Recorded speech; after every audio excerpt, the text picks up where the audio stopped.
সাধুরা না, তারা মানিকগঞ্জ সবটা উপজেলার মানুষ তাকে চিনে। আমরা সেদিন সাধুরা গেলাম, সাধুরাও যে শুনলাম পাবলিকের মুখে আমাদের মসজিদে ঈদ দিতে আতা ভাই। সাধারণ মানুষের উপকার, সাধারণ মানুষকে চিনে, সাধারণ মানুষ এসে ওনার বাসায় সরাসরি ঢুকে, এই অধিকার আমরা ছাড়তে রাজি না। কেন্দ্র নমিনেশন দেয়, কেন্দ্রকে আমরা বলবো যেন ওনারা যদি তাড়াতাড়ি করে টাকা পাইয়া যেন কোনো কায়দা কৌশল না করে, এটা অনুরোধ। এবং আমার সাংবাদিক ভাইদের অনুরোধ, আপনারা বেশি বেশি করে লেখেন, তবেই আমাদের শান্তি লোক আসবে। আমরা বেশি আতা ভাইতে পরিশ্রম করে, এই পরিশ্রম মানিকগঞ্জ দ্বিতীয় ব্যক্তি হয় না। আমি পাকিস্তানে বলে রাজনীতি করি, আমি ছাত্র করতাম। 1973 সালে আমি বাইরে থেকে রক্ষীবাহিনী একটা অ্যারেস্ট হয়েছি। এই যে ভালো লোকরা দাঁড়ায়। তারপরে 1978 সালে জিয়া রহমান যখন গ্রাম সরকার দেয়, তখন আমি সামনাসামনি ভোটে গ্রাম সরকারে ইউনিয়ন প্রধান হই।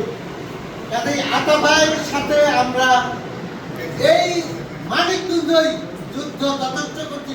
উপজেলা নির্বাচনে ওনাকে নমিনেশন দেবে না।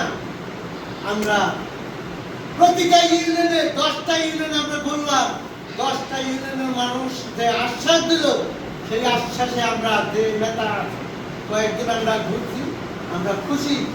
তারপরে আল্লাহর রহমতে কেন্দ্রের থেকে বিএনপির যে মহাসচিব খন্দকার ফখরুল ইসলাম আলমগীর, উনি ওনাকে ডাকলো আতা ভাইকে। আতা ভাই ঢাকায় গেল, আর মানিকগঞ্জের জেলা কমিটি ঢাকায় গেল। ওখানে আপন আতা ভাই শুধু একটা কথা বলতে চাইছিল, ফখরুল ইসলাম আলমগীর বলছিল, আতা ভাই আজকে কোনো কথা নাই, মানিকগঞ্জ জেলা কমিটি এক গন্তব্যে আপনার সাংবাদিক সম্মেলন করে আতা ভাইয়ের জন্য মাঠে নামেন। আপনারা যদি মাঠে না নামেন, আপনাদের সম্মান নষ্ট হবে।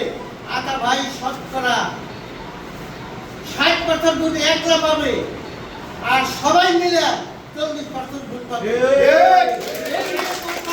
এই কথা আতা ভাই বিচার হয়ে গেছে।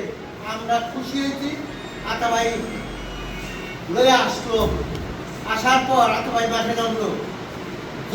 যে কজন প্রার্থী উপজেলা দাঁড়াইছিল, সবাই মিলে যে ভোট পাইছে তার ডবল ভোট পাইছে। এই যে মানিকগঞ্জের ইতিহাস 10 ইউনিয়নের সাথে এর চেয়ে কম না কোনো অংশে। আতা ভাই 2টা ইট করা ছিল, ইট কোথায় গেছে? মানিকগঞ্জ জেলায়। এমন কোন মসজিদ আমার চোখে পড়ে না যে আতা ভাই ইট সেখানে দেয় নাই। এমন কোন মানুষ নাই যে বলবো যে আতা ভাই আচার ব্যবহার আমার পছন্দ হয় না, এটা বলতে পারবে না। আর বিশেষ করে সবচেয়ে একটা জিনিস, আতা ভাই দরজা খোলা থাকে, সরাসরি এসে ওই ভিক্ষু, ওই মেধাবী লোক, ওই